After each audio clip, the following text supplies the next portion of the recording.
ചില കുരു പൊട്ടുന്നവന്മാരുടെ അണ്ണാക്കിലേക്ക് ഇങ്ങനെ മറുപടി കൊടുക്കാൻ ഇങ്ങേർക്ക് മാത്രമേ കേരളത്തിൽ പറ്റൂ.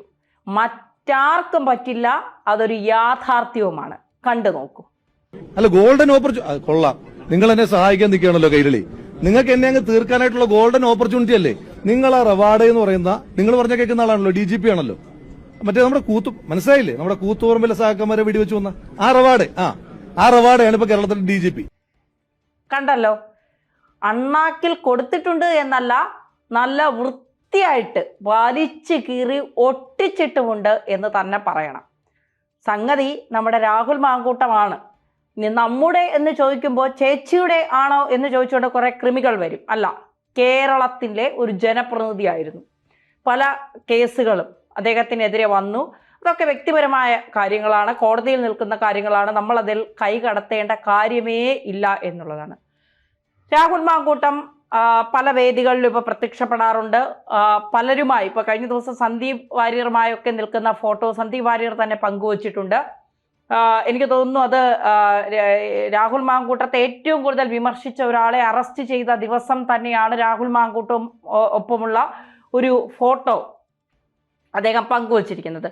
രാഹുൽ മാങ്കൂട്ടം എന്ന ജനപ്രതിനിധിയോട് അല്ലെങ്കിൽ ഒരു യുവ രാഷ്ട്രീയ നേതാവിനോട് എനിക്ക് വ്യക്തിപരമായി തുടക്കത്തിൽ ചില ദേഷ്യവും ചില അപമതിപ്പും ഒക്കെ ഉണ്ടായിരുന്നുവെങ്കിൽ പിന്നീട് അതിൻ്റെ ചില കാര്യങ്ങളുടെ യാഥാർത്ഥ്യം നിജസ്ഥിതിയൊക്കെ മനസ്സിലാക്കിയപ്പോൾ ഇത്തരത്തിൽ യുവ നേതാക്കൾ കേരളത്തിൽ വേണം, കേരളത്തിലെ രാഷ്ട്രീയത്തിൽ വേണം എന്ന് പൂർണ്ണമായും എനിക്ക് ബോധ്യപ്പെട്ടതിൻ്റെ അടിസ്ഥാനത്തിലാണ് രാഹുൽ മാങ്കൂട്ടത്തിനോടൊപ്പം നിന്ന് അല്ലെങ്കിൽ രാഹുൽ മാങ്കൂട്ടത്തിന് അനുകൂലമായി വാർത്തകൾ നൽകാൻ ഞാൻ തീരുമാനിച്ചത്. നമുക്കൊരു കാര്യത്തിൽ ഒരു ബോധ്യമുണ്ടാകുമല്ലോ.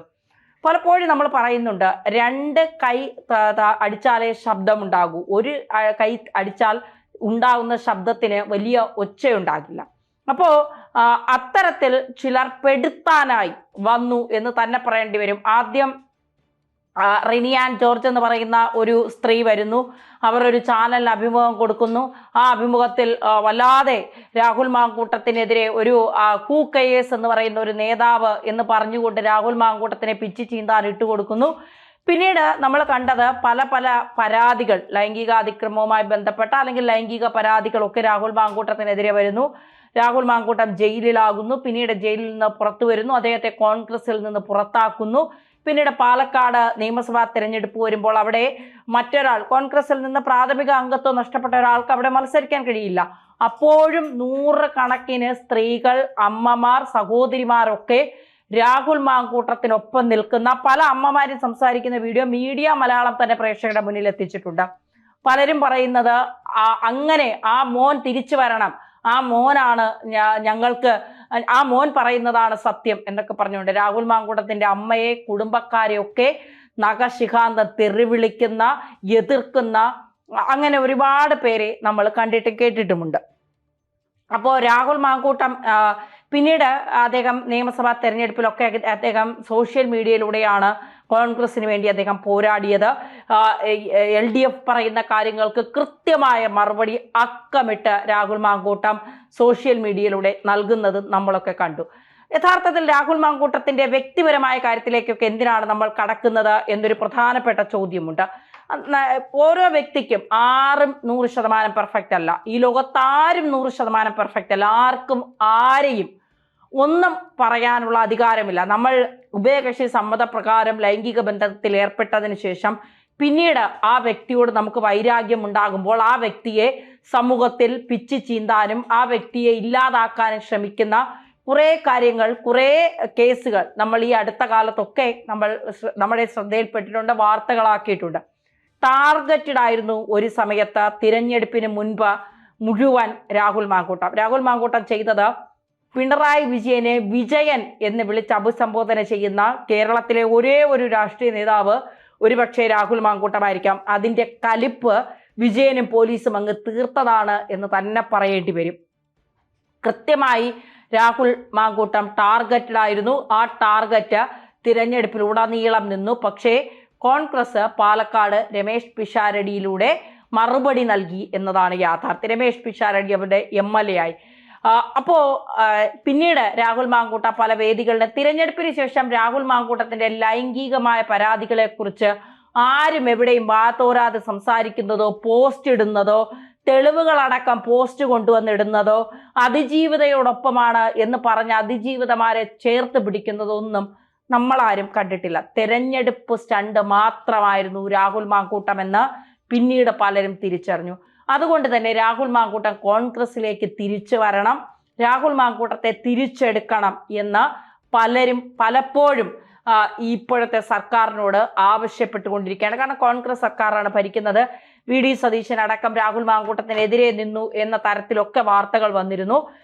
പക്ഷേ ഒരു തെറ്റ് ഒരു പാർട്ടിയിൽ നിന്നുകൊണ്ട് കാണിച്ചാൽ അതെങ്ങനെ ആ വ്യക്തിയെ നേരിടണം എന്നൊരു പക്ഷേ നമ്മുടെ മുഖ്യമന്ത്രിയായിരിക്കുന്ന VD സതീശൻ അറിയാമായിരിക്കാം. അതുകൊണ്ടായിരിക്കാം അന്ന് അദ്ദേഹം ഒരുപാട് സ്ത്രീകളാണ് പരാതിയുമായി വന്നത്. അതുകൊണ്ട് അദ്ദേഹം പ്രാഥമിക അംഗത്വം മാറ്റി, അദ്ദേഹം പാർട്ടിയിൽ നിന്ന് മാറ്റി. ഒരു പക്ഷേ നാളെ ഒരു സമയത്ത് രാഹുൽ മാങ്കൂട്ടം തിരിച്ചു വരാനുള്ള സാധ്യതയുണ്ട്. ഇപ്പോ വ്യാജ തിരിച്ചറിയൽ കാർഡിന്റെ പേരിൽ കുറെ നാൾ ഒരു FIR പോലും രാഹുൽ മാങ്കൂട്ടത്തിന്റെ പേരിൽ ഇട്ടില്ല എന്ന് അദ്ദേഹം തന്നെ പറയുന്നുണ്ട്. റവാഡ ചന്ദ്രശേഖർ അല്ലേ നിങ്ങളുടെ DGP?